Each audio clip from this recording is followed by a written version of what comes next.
Podcast, the evolution of love, where we discuss the naked truth on love, marriages, and why we did it on purpose. I am your host, Lena Anthony, and this is my amazing husband. What's my name? I'm Todd. Say it. You wasn't gonna say it right though. Go ahead. The Todd Anthony.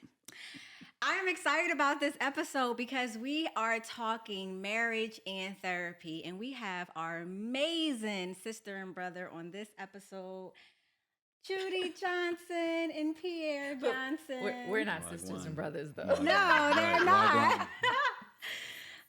They are a beautiful couple, and I'm excited because I had the pleasure of knowing Pierre for 11 years. Hey. Wow, that's deep. Yeah, we 3 people ago. Right.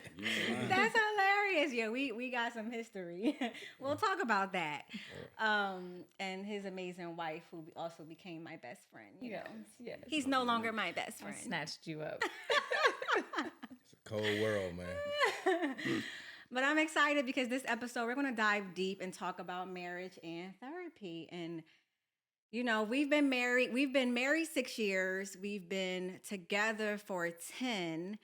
And I think that people don't like to be transparent that they go to marriage counseling, that they just have a counselor or advisor for their marriage. And the beautiful thing about Todd and I is that we hold a lot of open spaces for marriage couples. We also are very transparent about the things that we go through because we've been married before. So we know that accountability is so important.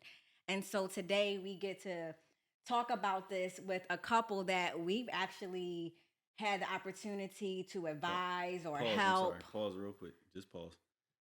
That's not going to, you got to talk directly in the mic, even when you're talking to them. So, you know what I'm saying? Okay. That way everybody catching everything. Okay. We've had the opportunity. You got to talk directly in the mic. Babe, okay, well, let me move this up because I'm not going. I'm telling you because it's not going to pick you up. That's the mic Michael Jackson recorded on. We've had the opportunity to sit with them, talk to them about our marriage. They talk about their marriage. We just encourage each other, throughout the process, the journey. Marriage isn't easy. It's work, and you need people. You need community. Yeah.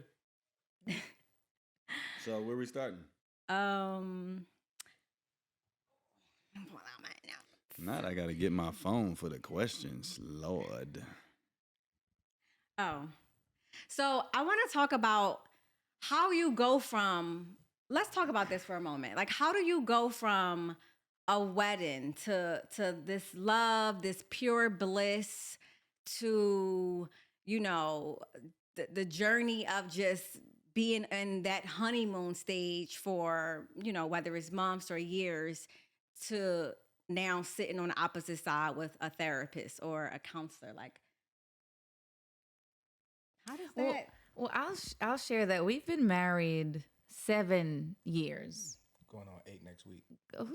Oh, congratulations, guys. Wow, we get to celebrate in DC. That's so great. So we've been married almost 8 years, and prior to our coming together, I went through a previous marriage. So I had been divorced before, whereas Pierre has never been married, divorced. This is his first experience, his only experience.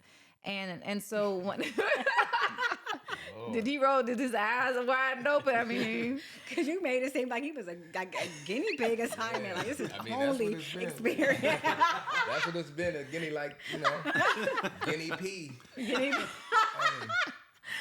So when it comes to it, I think walking into this marriage, I would like to say I was prepared. I would like to say I was experienced, but I wasn't. To say that I was is an understatement because every person provides a new mirror of who you are, a new reflection. You didn't know you lacked in certain areas or that you were stronger in other areas. So in walking into our marriage, the actual marriage, it was a bit stressful for me. Pierre might have a different experience. But it was a bit stressful for me because we left from LA to go to DC.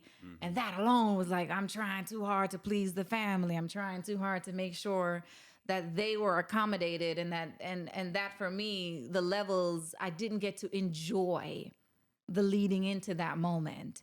And prior, I had gotten married in Vegas. So the experience I that didn't was know Yeah, one of them Elvis weddings. no, Elvis was there. but Going to the chapel. it was called the Little White Chapel or something like Judy, that. do you, Judy, do you and this young man? So I say that to say my first experience wasn't this grandiose wedding. And my second marriage, it was a lot of little bits and pieces that my mind couldn't wrap around because it was just too many moving parts. How was the wedding experience for you? The walking into that, the leading up to? For me, it was tricky because it was me being so full of love and having these unique experiences coming off of 3 years of fasting, of being celibate. So relationship, I knew. Wait. 3 years of fasting? 3 years of celibacy. Not fasting, but 3 years I was of about celibacy. to say. I mean, we was fasting on and off. I mean, we was living we sitting in the presence of Moses out here. I'm parting seas over here.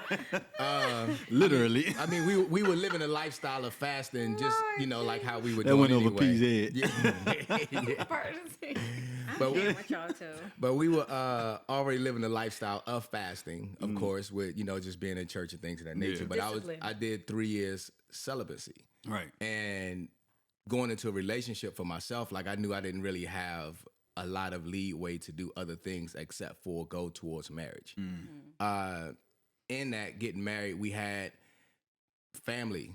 Like it was just, family was the hardest part, not because the family was being difficult, it's because we were already operating within our families in a certain way. So when you had to make those adjustments to accommodate each other and realize that, okay, we just met, we're building, but I have to put my all in you and you have to put your all in me. And it's hard to be able to really listen or hear each other when you're still trying to settle the things of family. Right. So whether it's our blended family, because we have children prior to us being married, I had two of my cousins come in town that was just moving to LA. Judy just moved here at the same time. Then on her side, she had her brothers and sisters, like all that kind of stuff that was going on as well. So we had to really fight for what it is that we were going after, because it was a test right out the gate, Okay.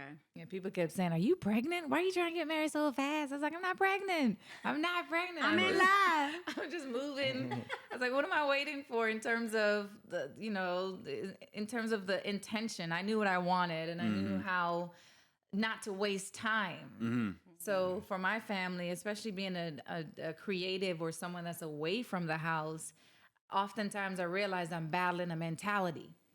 That I can't get you to understand something that your mind isn't capable of understanding. So it's just more so grace, like, yeah, I'm doing it, and I'm not explaining it. Yeah. Right. Yeah. She said, "I'm grown." Basically. For us, we were together for about, dating for about 2 years or a year and a half before he asked me to marry him. But can I interject? But y'all were really, like, honestly friends, like really like bona fide 100% friends before y'all even dated. So y'all already had a different kind of setup. Yeah, it was a very different setup. I was in this space where I was not ready, because I was married before. So I was in this space where I was not ready to even start dating again. And so when I was introduced to him from a mutual friend, for us, it was like, "Oh, this the homie from Philly. Let's just kick it." And that's what it was for almost 2 years. What is so funny? Until we was in the house one day, and I saw Todd fix something on the balcony, like over the balcony, like remember the sliding door used to be right there? Yeah. And I saw Todd fix something. I said, "Oh, I get it. I said, "Yeah, that's her husband right there." And they was cool. I said, "I see my man. I see." Right. So the funny thing is, so Pierre was around when I was married to my ex-husband, and then so he helped me through my transition, my divorce. Pierre was just that big brother, like anything I needed, anything my son needed, he was there. So he saw the evolution of love with Todd and I. And I remember everybody was like, y'all kicking it hard. I'm like, no, that's the homie. Like, he from Philly. He get it. You know? She was blind. I was blind. Todd knew. Todd knew out the gate. Yeah. And then they came to church one day with matching leather coats on. I said, it's a wrap. It's a wrap. They had on matching leather jackets. I said, I don't even remember that. Hey, I do. Because I had those zippers. No. He had on, which I hated this outfit. Y'all, we're going to get back on track in a moment. But I hated this outfit that you had on, these leather pants with a Biggie t-shirt. I remember to the T, with a Biggie t-shirt and some Timberlands with this red flannel over top. And I had on a leather jacket, and I was like, oh my God, what do we got on? People gonna think we together. No, what do you have on is the question. This is the queen of I'm fly and don't know she flying by herself.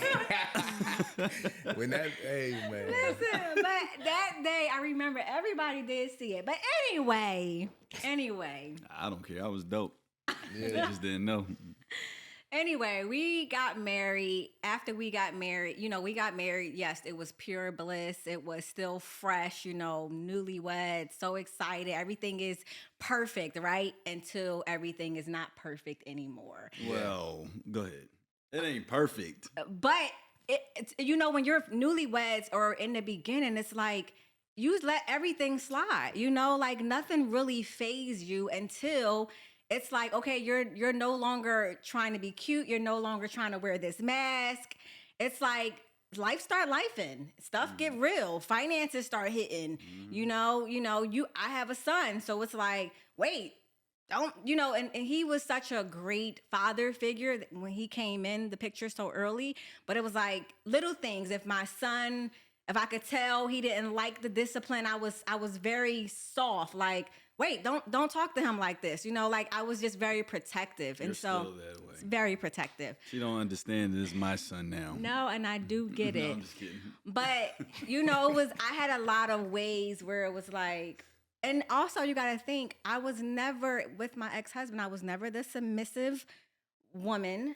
I was still very hard. So now trying to have this man, this real, not my husband was my ex-husband was a real man, but he's a different kind of man, come into the life and show us a different life. I still had this wall up.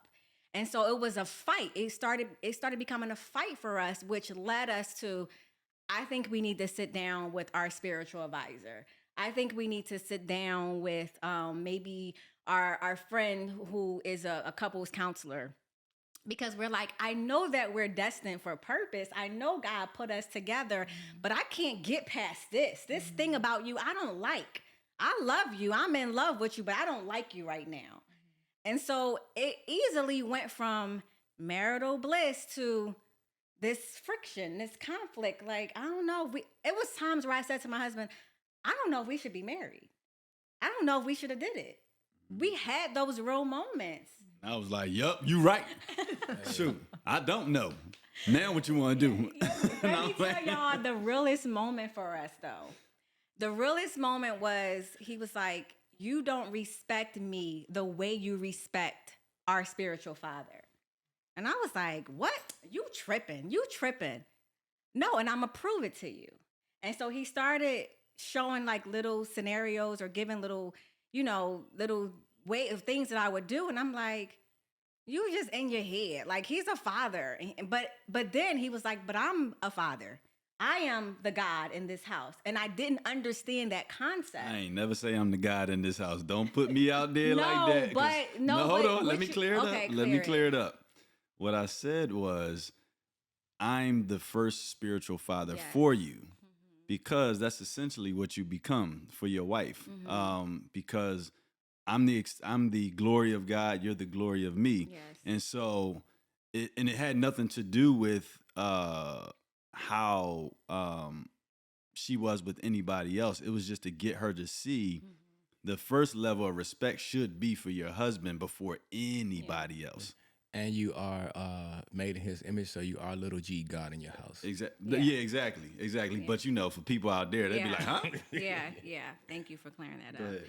But I remember it was just that time where, y'all, he scared me. He said we was going through like a back and forth, and I would not back down. Like I had so much to say. I'm like, no, like I just would not shut up.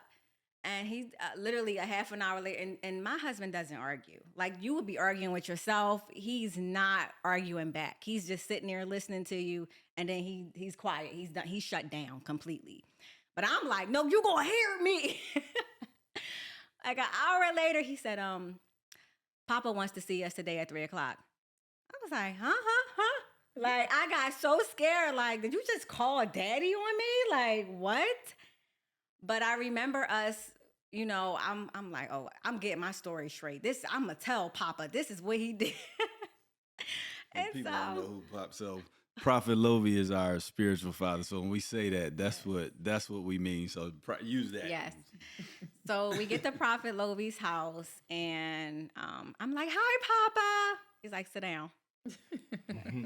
Sounds about right. Yo, I was like, what did Todd tell him I did?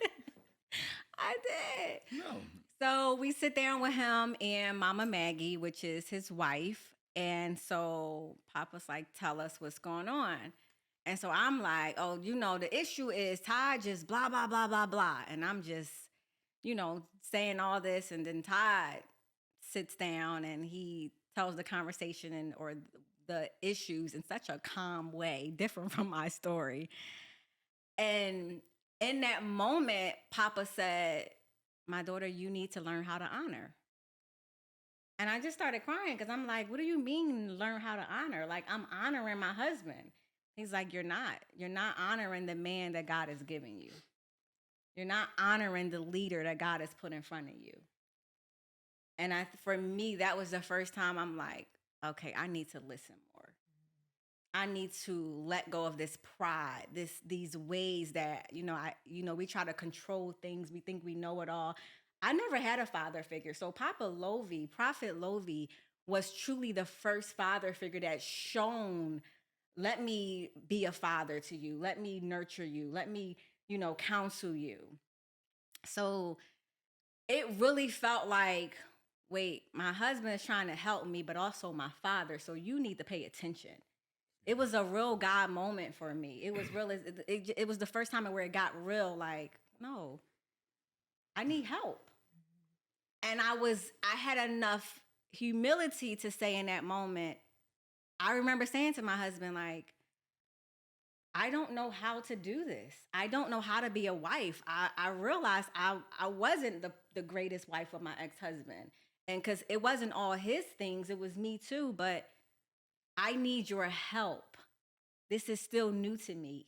Second time around, God has given me a second chance, but I need your help. I will say, during the lead up to, during the planning of a wedding and the bringing of a unity, when it comes to the leading up to a proposal or the courtship, to a proposal, to the planning of a wedding, to the celebration of families coming together, what I observe is that usually what you tend to get is the bliss with moments of friction. Mm-hmm. Then when life happens, it feels like friction with moments of bliss. Right. That's good. Really good. And then it's like trying to tell the mind, no, it really is the other way around. Mm-hmm. But because we're out of this space of, oh, I'm looking at a wedding dress. Oh, I'm cake tasting. Oh, we're honeymooning and all these other things. Now it's, oh, we got grocery shopping. Mm-hmm. Oh, we got this bill's coming up. Mm-hmm. Oh, the kids need this. Oh, it's the friction of life that feels like they're problems. Mm-hmm. Yeah. So what the basis that we operate off of now, it's already in a condition of, well, this don't make me feel good. Mm-hmm. Yeah. I don't feel happy doing these trivial things when honestly, that's what we signed up for. Yeah. That's the true nature of the bliss. Oh, being able to cook dinner, even though it's like, well, I'm a cook, you gonna clean the dishes, but I don't know why the sink is full of dishes at this very moment. He got a blank stare on his face. But little things like that. So even in the friction moment, if y'all don't know, friction moment, catch it. Hey, that's how I be in the house. Just don't even listen. Talk to that wall, baby girl. Talk to that wall. Which be so frustrating and that's how we will come to the point of, all right, we need help because I'm talking or communicating, but the dial that I have to get to transmit to his frequency, I don't even want to. I'm just speaking for my frequency. Yeah. So we need a mediator to come in because there is love, there is respect, there is value. However, how we're communicating right now is from that place of friction. Even when I'm saying I love you, but the way you said it, it's like, but I said I love you. But the friction is overpowering. Yeah. And that's when we recognize, okay, we need that aid. Yeah. We need that help. Yeah. Want to add? Yeah, and I think that also come with learning the person that you with, honestly. Like, you know what I'm saying? Like, you got to really know what you pray for, who you pray for. Make sure this tight. You got to know who you, like when you ask God for that person, you got that person, but who are you and what were you looking to give that person when you pray for him? Yeah. So if you aren't willing to honor, respect, or even find out a way to communicate. Like, you know what I'm saying? Like the other night we came home from service and she said, I should sit down and let you make my plate. Wait. Wait, what's the context? How do we even get to that point? No, I'm saying this. No, go ahead. No, I'm just saying as an example. You know what I'm saying? Like we just, cause with that, like you gotta, no, I'm saying, like, if we talking, we talking. Like, right. You know what I'm saying? It's not a thing. Like, I'm not like running my wife or with no bus or nothing, because we all have shortcomings. Like, it's not that. I'm just saying in the moment of this moment where she came in the house, and instead of like, on the way home, God already told me, like, have dinner with your wife. Like, so I wasn't tripping. Like, I was going to come and have dinner with my wife because I know the fast we was getting home, she had soup, so she ain't eat. So I'm like, all right, well, she got to eat. So God was just like, have dinner with your wife. Like, so I'm coming home, and I'm going to sit down and have dinner with my wife. But when I walked in, she say, I should sit down and let you make my plate. But I got to remember that I'm not who I used to be, because those the type of moments that make you realize, like, just be quiet, because if you say, do whatever it is that you honestly feeling, and then you just left from church, Pierre. Like, how do you, you know what I'm saying? How do you do that? So just in moments like that where my wife don't recognize, like, I am sensitive. Like, not only being a Pisces, like, but being in line and just listening and things like that. Like, I am sensitive. Don't make me a sucker, don't make me any of those things. Nah, it's just, but it's a way that you have to understand who you have. Yeah. I think every man, no, I'm not cutting you off. I want you to finish your point, but every man is sensitive to respect level. Exactly. It's not about us being sensitive, but we're very sensitive when it comes to, wait, are you disrespecting me? Exactly. Or, you know what I mean? Yeah. So, Cause in that it's a thing to where, like, nowadays, like, I think that's a battle for most women today, honestly. Like, what I'm seeing from my experience in my community, I see men do more of the work, the accountability. Like, we've done our dirt. We've been those men before, and we have, like, been cleansed and let God doing this thing with us. So now we're dealing in things that we put on women as we were coming up. So now it's like the fruit of that we're dealing with. Yeah. Then you have the social media. Then you have the woman empowerment. You have all this type of stuff. So it's honestly tricky for women, from my personal experience right now, is because if you go and if you are honoring and respecting your husband, it's almost looked down upon because of the simple fact, like, well, why you letting him do this, or why you doing that, or girl. So when you get in counseling, a lot of them not even getting sound counsel because they're also feeding,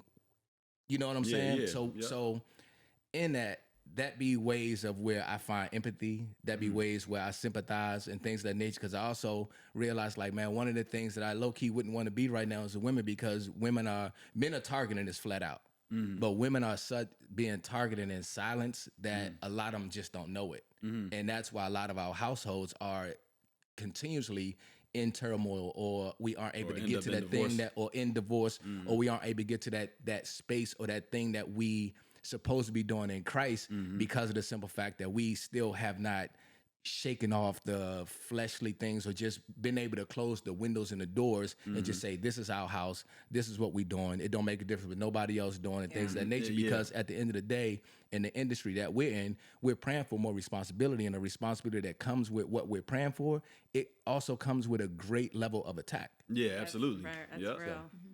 That's real. Yeah, that's good. So that's me, like, you know what I'm saying? So when it comes to little things like, well, I should sit down and let you make my plate, like, that's not love to me. That's not respect or honor to me. Where it's like, love, you mind making the plates? And not saying she did it all the time. This is just one moment. Yeah. Because she was tired, and I know how her brain get when she get tired. Like, you might as well just, you know what I'm saying, put your hard hat on and your vest, because that little Jamaican, hey, man, give me some breakfast, man. One. Build me a restaurant. We are. Build me a restaurant. Should I build me a restaurant right here? Build me a restaurant. Instead of smile, man. Todd, don't engage, Todd.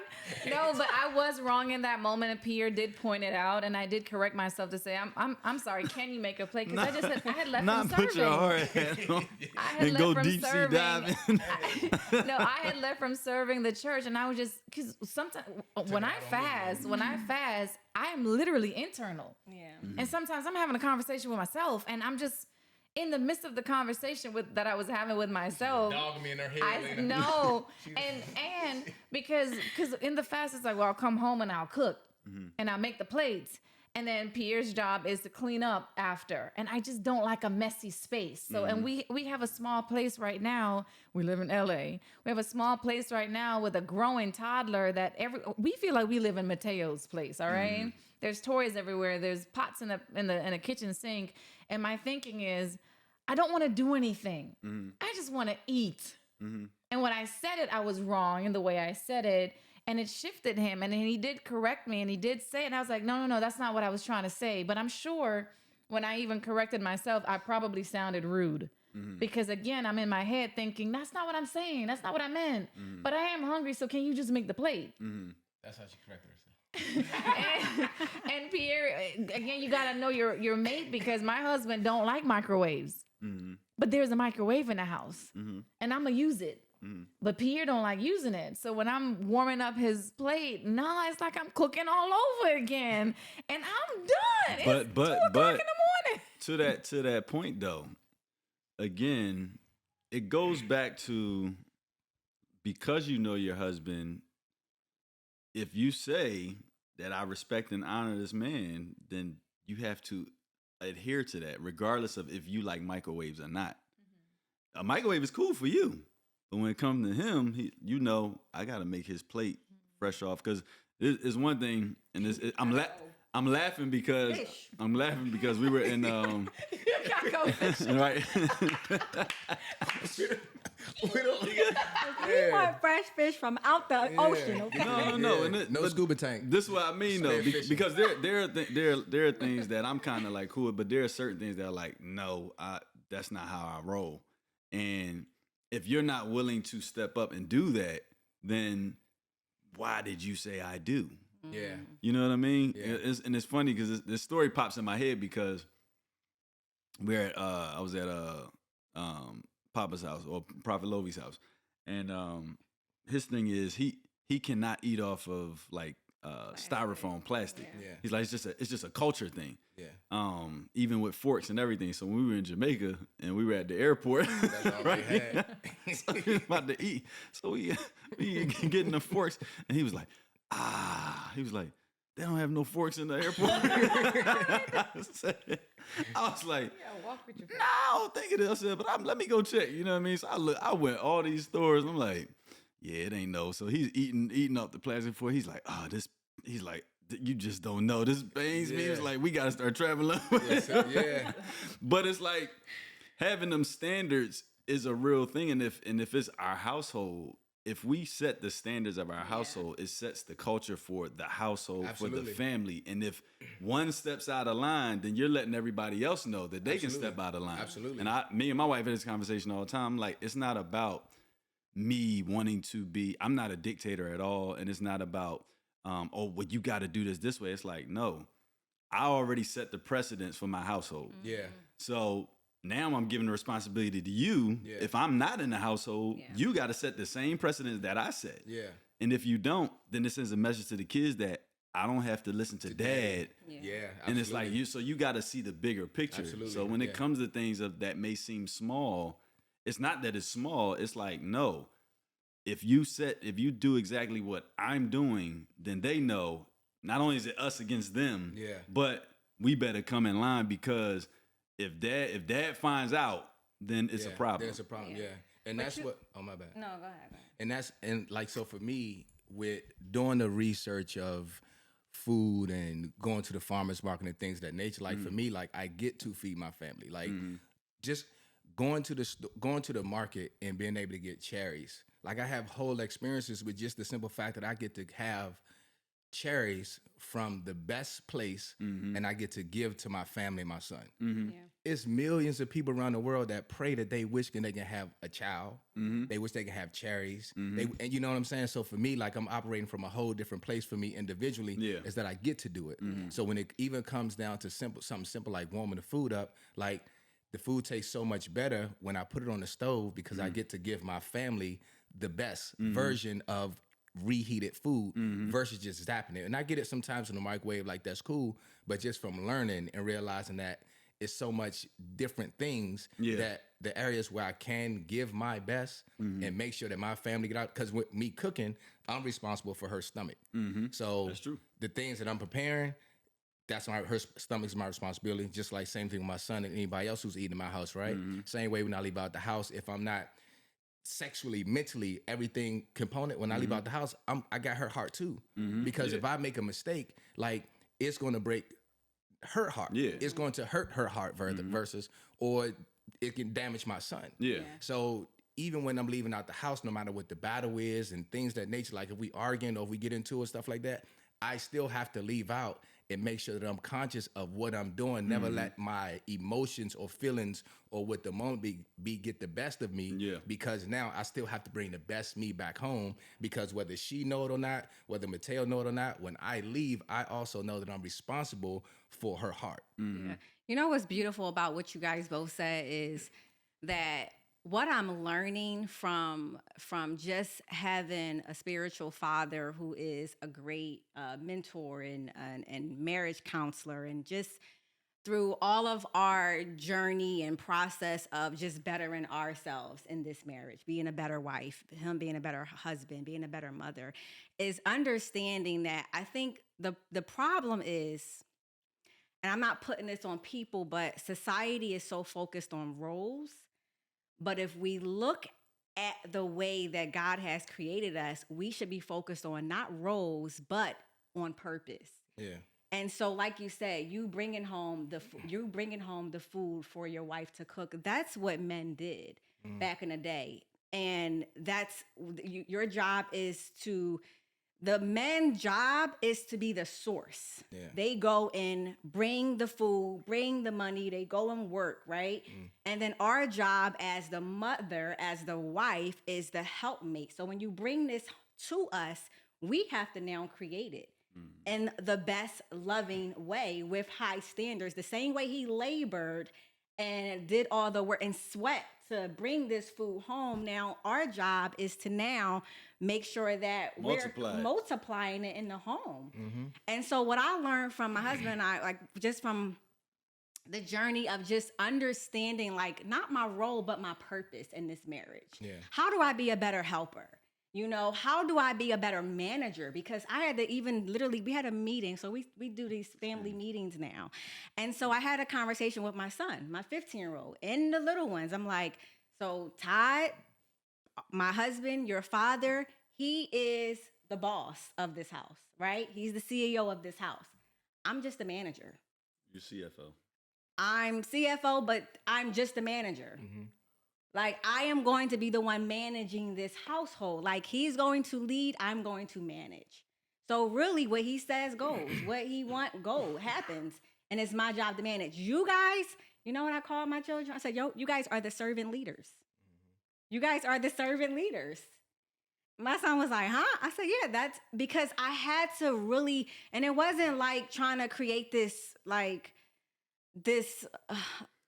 No, like, it's just you're putting you're allowing them to see like this is a structure, it's a business, it's an entity in a sense, because nobody's job is more important than the other. Right. But if everybody plays their job well, then this thing functions. Yeah. Like even it don't matter how much I go out and work, if it's not managed right, it all falls apart. Yeah. You know what I mean? Yeah. And if you guys aren't helping serve the vision, then we still all crumble. Yeah. At the end of the day. So I'm like, how do we as a family get to the next level? How do we as a family, be able to, for God to give us more? God is not going to give us more if we can't manage what he's given us in the beginning. Very true. You keep going to marriage counseling or a therapist when stuff get hard, but it's like if you manage where you are, you won't sink. Yeah. You literally become consistent in that, and then God is like, okay,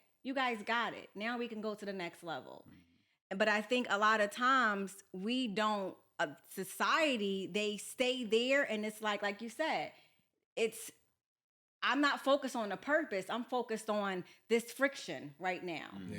Because I don't know my purpose, because the woman is out of line. The man is out of line. They don't know their purpose. Mm-hmm. And so I believe that marriage counseling helps. Therapist helps. Yeah. I agree. When it comes to the premarital counseling, it's absolutely necessary. Mm-hmm. However, it don't stop there. It doesn't stop. Because it's like the driving tests. Mm-hmm. You get the information and you apply it, but then there's more information that you're gathering along the way. There's more application that has to happen. And I think that for me is something that I want to work more on. But it also depends on, it's very important on who you choose to do your premarital counseling. That's because true. If it's done right, like we was having this conversation last night, and you finish your point. But I told her, I was like, she was saying, well, if people have therapy or counseling, their marriages, we won't see a high divorce rate. And I was like, well, if they actually get premarital counseling the right way, we probably won't see a lot of people get married. Very true. That's true. So that's and it's very like, true. Because if you don't give me the hard truth of what this thing is, then I'm going into it blindly. Yeah. Period. You know what I mean? Can you give me every single thing? No, but you can give me the very key foundations where I can say, I don't think I can do this, or I'm strong enough to do it and withstand it. Yeah. But go back to what you were saying. Well, I was sharing the idea of the premarital counseling. It's almost like the correct wiring. Mm-hmm. Because when you're in the marriage, you're learning all these different elements and components that you just didn't even know existed. Mm-hmm. And you only know that these things now exist because of the marriage. Mm-hmm.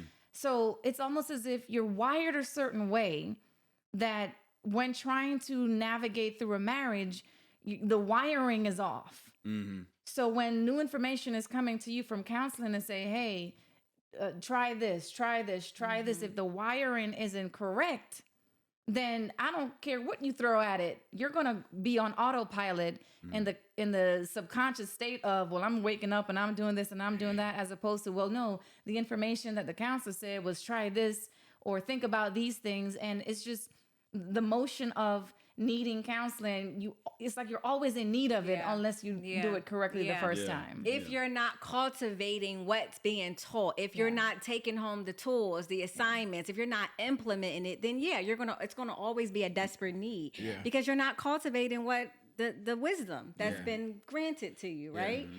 So it's like a lot of times people go to marriage counseling or they go sit next to their therapist and they're listening to all these things, but they're so focused on them. Mm-hmm. But he don't do this, he don't do that. Okay, what did God say? Be accountable for you. One of the things I used to always complain, I used to always say, like when we first started, he used to be like, let's have Bible study, let's pray, let's do this, right?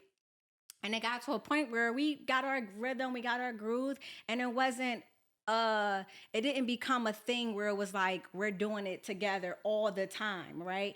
And then I got to a point, I'm like, babe, what happened? Why are we not doing this no more?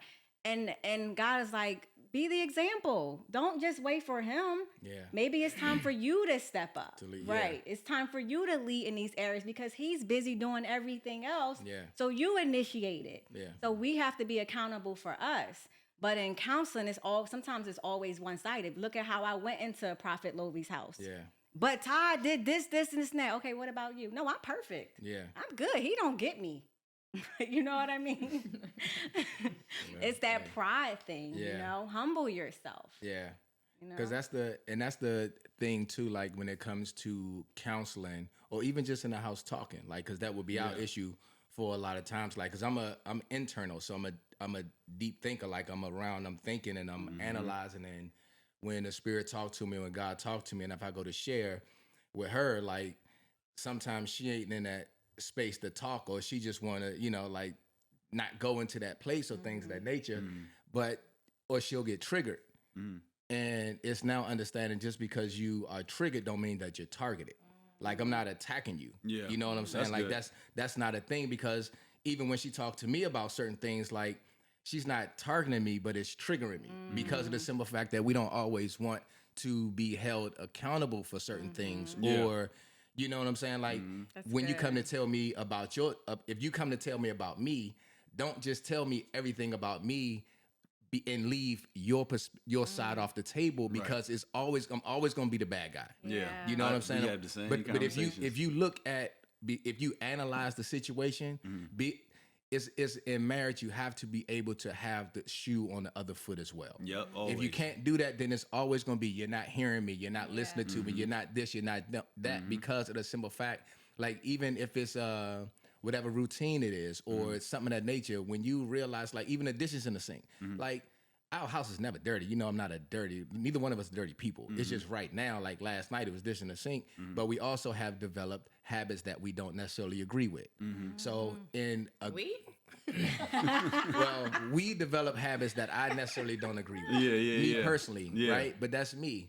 So sometimes you learn you fight, you talk, you discuss, or you leave it alone. You know what I'm saying? And sometimes you just got to leave it alone. You got to know what fight to fight. Like everything is not worth fighting, because not in that moment. I think with marriage, the triggers become diffused more when you get up and you doing that work in the morning. Whether you do it in the morning or whether you do it at night, you got to get up and be intentional about the day.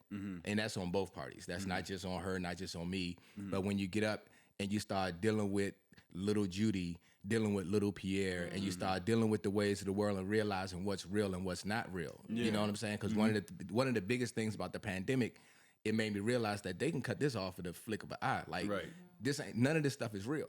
Right. You know what I'm saying? But what's real is the person I was in the house with. When we got sick, like I knew that I was doing everything in my power to make sure that my family was good and I didn't care what nobody else's thoughts were. None of that kind of stuff, right? So that's what became important to me. So getting up and doing things like making sure I read, make sure I pray, make sure I get her to do certain things, or vice versa, or however the case may be. Those are the things that matter to me, because growing up in a household, I remember wanting my mom to hear me about her boyfriend at the time. Like, you need to hear me because I'm a child, but you're not realizing that this is not your person. You know what I'm saying? So you have these traumatic situations as a child, and then you get older and realize, like, hold on, am I holding on to this because I saw my mom hold on for so long? Yep. Am I keeping, even with the way I store stuff, am I storing this because I saw my dad store things like this? You know what I'm saying? So it's just being able to now keep it real with yourself, because even in marriage, like, you should be able to reassess or readjust or reshape the boundaries of your relationship. Yeah, you have to. You know what I'm saying? Because it might be things that I'm into that she not into. Right. And she like, I'll never do those things. But do that mean I go the rest of my life without it? Right. Or do I go the rest of my, you know what I'm saying? Because even in my walk with Christ and things of the nature, that still don't change everything in my DNA. And especially when you are getting a taste of a certain thing, or whatever case, whether it's alcohol, sex, drug, anything that what that vice was, because you get a way to safely encounter these things now, right? So now with you do. Because think about it. I'm not going to say you know explain. what I'm saying? Because so let's say for instance, if I was an alcoholic or I had an issue drinking, like we got a friend, Pastor Stefan out of Atlanta. His backstory was him being a lush, like drinking all the time, and me and Steph used to be in the club all the time, right? So just imagine now with Steph having an issue, driving drunk, crashing, and stuff like that, getting a DUI. But now he's in his marriage, and they have a covenant and an understanding to where, listen, you can have one drink tonight, and we just gonna chill and relax. But I'm doing this with my wife. We're not outside drinking no more. We're not driving. You know what I'm saying? And then, instead of all the sex and all the kind of stuff, all these from women, like, nah, like today we role playing, we doing certain things. You know what I'm saying? Like you find ways to get what you to meet that thing that's inside of you, right? So that way you're not submerging your life or you feel like you live in a docile life. Yeah, right. I agree with that, and I think the one thing which I think probably what Judy is probably alluding to is or going to allude to is that, like just with triggers, you have to always identify the root of everything. Yes. And so you identify the root of the trigger in order to get over it. And you also identify the root of the vice. Right. Yes. And you can determine, do I hold on to this vice? Yes. Or this one's good to hold on to and keep. So I think that's important also. Because you'll have people using that as an excuse to do something that they probably shouldn't be doing just because there is a vice there. And it's like, depending on the vice, like with drinking, there's nothing wrong with drinking. Yeah. Right. Don't get drunk. Yeah. Nothing wrong with drinking if It's that's doing it what from you a whole decide place. to do. Yeah, it's doing it from a place of wholeness now. Yeah. That's what I'm saying. Because Yeah. a lot of that stuff come from brokenness. Like my bad, love. I know for myself, like before Christ, I had all kinds of female relationships and things, that kind of stuff, because I saw my uncles, my fathers in the neighborhood. Like that's what they bred you to do. Like, so I was a champion at it because that's what they bred us to do. Like, didn't know anything else. Right. You know what I'm saying? Like growing up around all these men and women, like my mom and them, it was 8 women in the house. Yeah. Like, you know what I'm saying? So I'm growing up with 30 people in the house. So of course my experience is gonna be completely different. But a person like me, being 3 years celibate, it'll affect me different than it'll affect anybody else on this couch, right. because of the simple fact of that, right? But now, because I went 3 years of celibacy, I know how to say completely no. I know how to say no all the way. I know how to shut it all the way down. But because I'm in my marriage now and I'm with my wife, if it's a thing to, like, I gotta still also know how to keep my systems on control, because if she make me mad or get upset, or if I get upset at her, or if I get mad at her, my body is conditioned to go somewhere else to go do something else. So I have to make sure that I'm operating. I got you, from a place of wholeness to make sure that, like I said earlier, I'm still moving with the protection of, you know, She just keep doing it. I'm trying to get you to see it. Oh no, go ahead. I ain't see your hand. Them little fingers. I supposed to see them little fingers. Them Trey hands over there. Trey hands. I just wanted to say, that's why I say go back to the rewiring. Our marriages expose things that we don't know exist. So whether it be, I saw my parents, or I saw this happen when I was young, and not identifying in the mind that there is a trigger there that it's not even connecting, that something's triggered you. So when you're upset about a certain situation, the default is, what I always seen this and I always did this. So the fight now, or the energy now, gets poured into the resistance of something that we make exist. So my thing has always been, okay, well, let's really identify, what is the bliss of this? What is the purpose of this? Sorry, I just trying to make sure they hear me.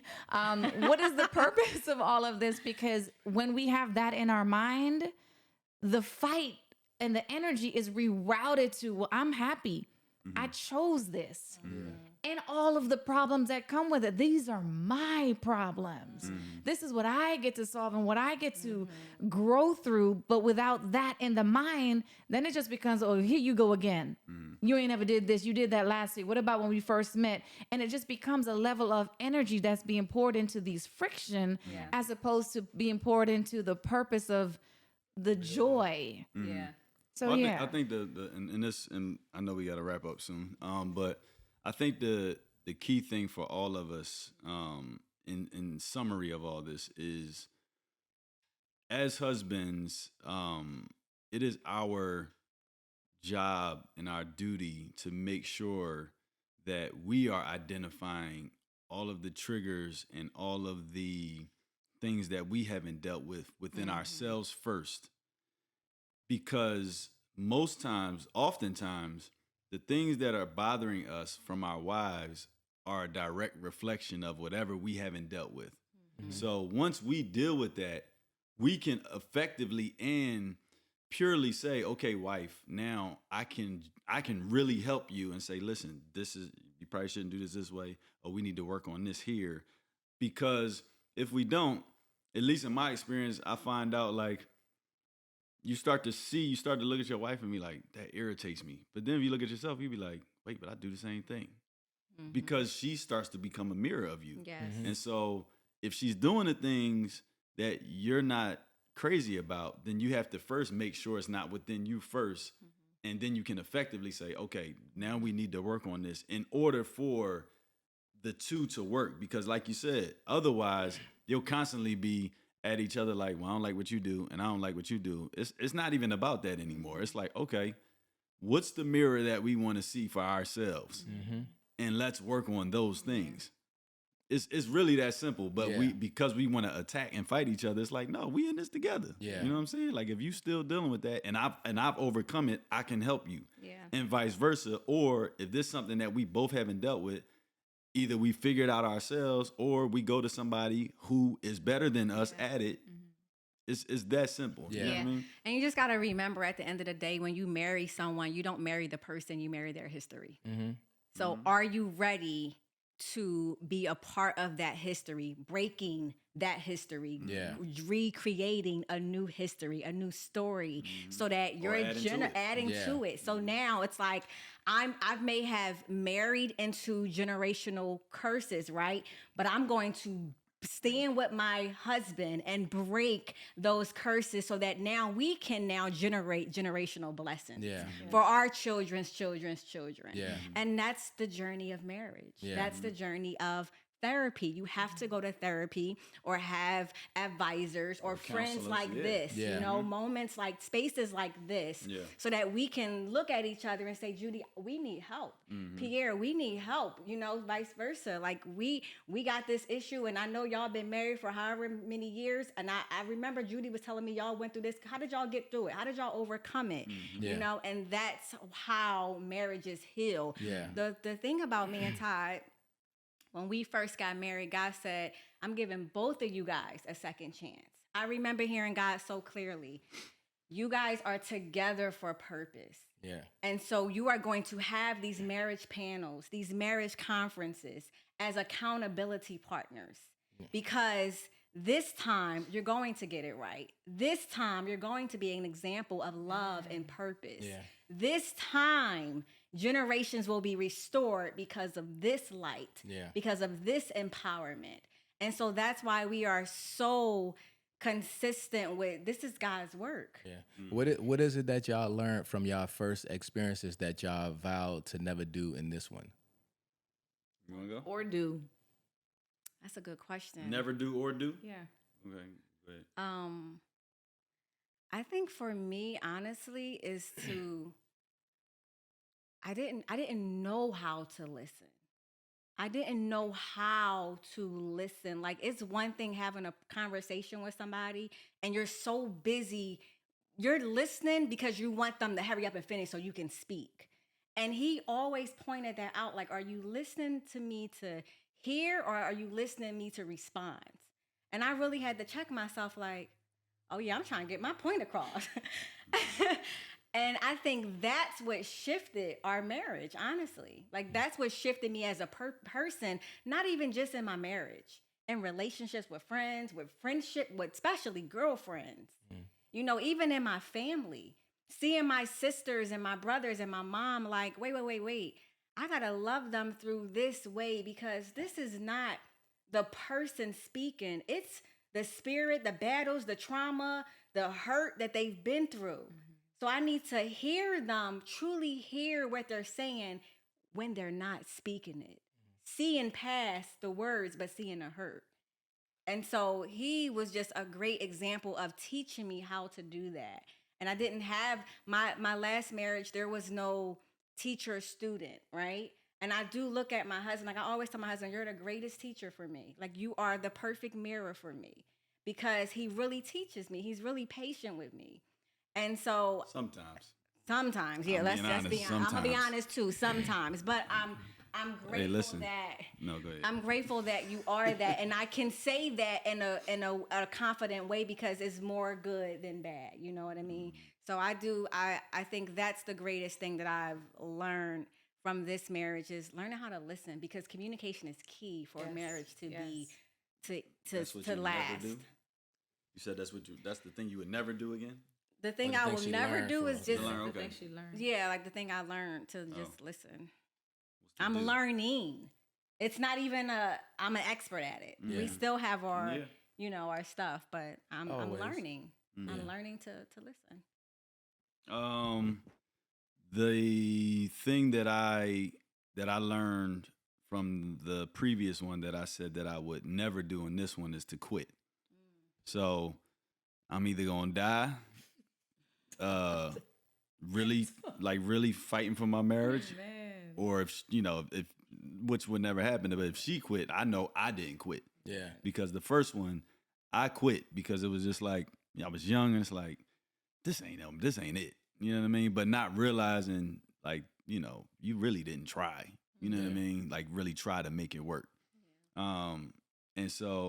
And that's what keeps me going. Like, well, I know I'm not gonna quit, so we got to figure it out. Yeah. And then the thing that I said that I would always do is to always be intimate with my wife.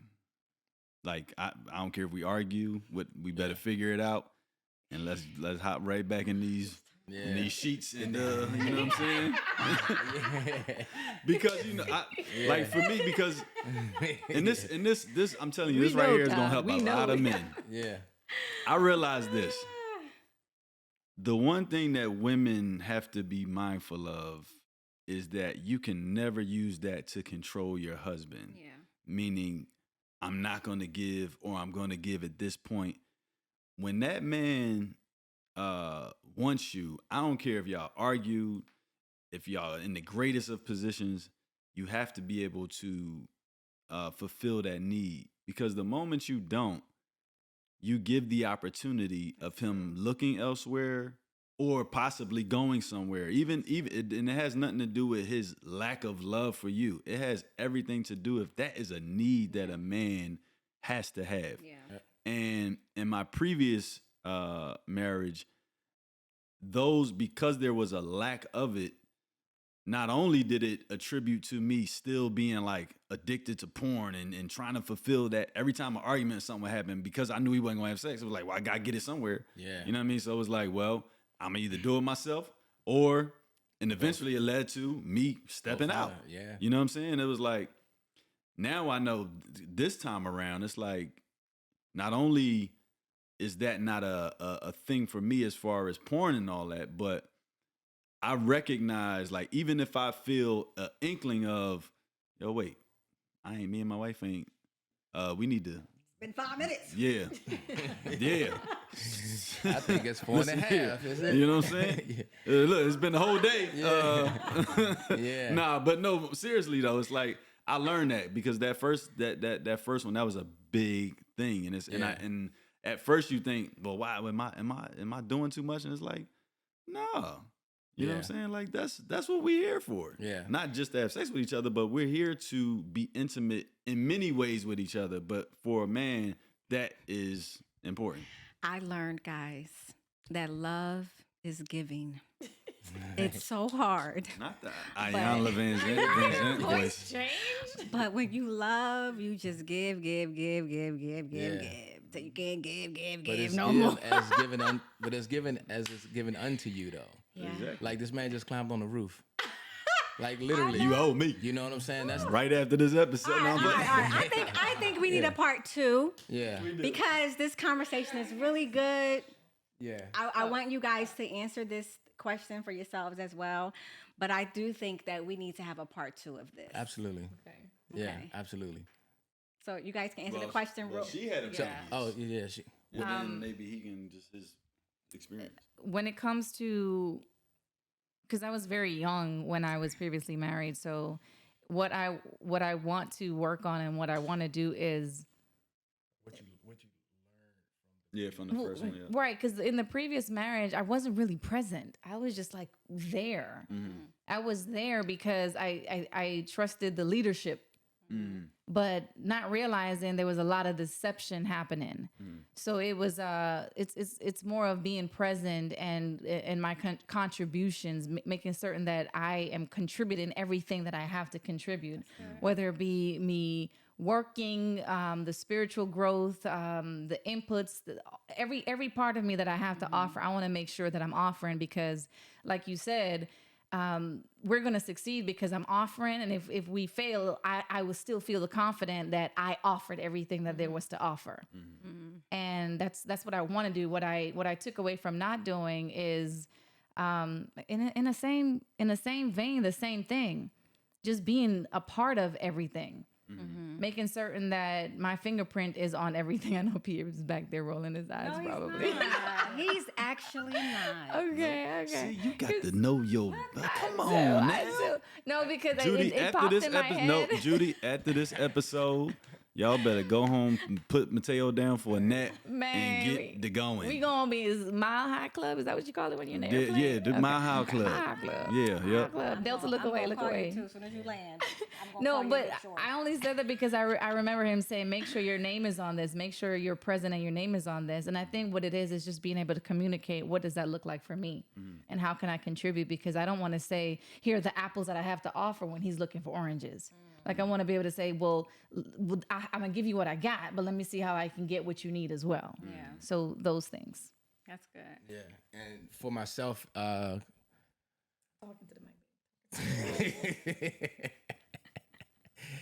mic. One, like for me, I gotta do this to Pierre before he started talking. Yeah. Okay. All Just right. go on. I be living a different experience, man. But for me, all right, real quick. So one, with God promised me something. So regardless of what it looked like at times, God promised me something. So I just hold on to what He promised me. I look forward to that. So even when it is difficult stuff, because I've never been married before, so my relationship with Him also keep me when I get to those moments of boundaries, like from being 3 years celibate, like that was a huge pillar in my marriage, because the times we argue when I'm at the door ready to leave out, God, like, where you going anyway? Like, you only had nothing set up anyway. You know what I'm saying? So, and when I'm outside and things of that nature, if she do have one of them nights where she holding them sheets tight, or, you know. I do not. The time frame that I'm like, babe, we got to do now, because when I fall asleep, I don't know what's going to happen. And people wait until I'm snoring. They always pick a good time. Always. Sometimes you just got to sleep. Pass You the know, time. lady. Pass the time. Say that again, Pastor Todd. Say it out loud. But sometimes we want participation, but we That's get what I'm it. saying. You That's know, we squiggly. split the You difference. don't want- You know, you don't want, but here's the thing. I will say sex and finances are the number one reasons why marriages go to counseling. Yes. Why marriages are in therapy. Yes. So on that note, we will come back with a part 2 of You this cut me at episode. my- Save it for, just save something. Lena, we ain't coming gotta back and bring pick this up. We ain't come pick this up. Last thing. One last thing, though. Go One ahead. last thing. What I am learning, though, what God is speaking to me real heavy about right now is love, like the versions of love. We know we got agape and all that things of that nature. But what I'm learning and being downloaded now is how when He gave Jesus, He so loved the world that He gave His only Son. But then also when He predestined us, He did that in love. So I'm learning different positions in love of when you do certain things. Like I gave my life through my I do, so I get that. But now what my marriage is going, I'm doing that in love, like the predestined part. So I'm learning how to operate in different parts of love, even within my marriage and stuff like that. So that's what keep me in the do's and don'ts of previous relationships. Amen. That's really good. That's good. No, that was good. So my wife, she go to church too much because she say amen for everything. amen, I be like, yeah. babe, this is not an amen moment. Funny thing This is just an okay moment. Just that, you know, that's The it. thing is, I was at dinner last night, real quick. I was at dinner last night. Now and we I got to was wrap like, this up. Right. We gotta wrap it up now. Yep. Yeah, We'll we say are. that for part 2. Yeah. Anyway, thank you guys so much to our amazing guests, Judy and Pierre. Where can they find you? I mean, you know. Social platforms, I am Judy with an I, Judi Johnson. And you can find me and donate at PeggyBeatriceFoundation.org. I love it. I love it. I love it. I love it. Thank you guys so much for tuning into another season, another episode of Did It On Purpose podcast. I am your host, Lena Anthony. I'm Todd Anthony. Blah!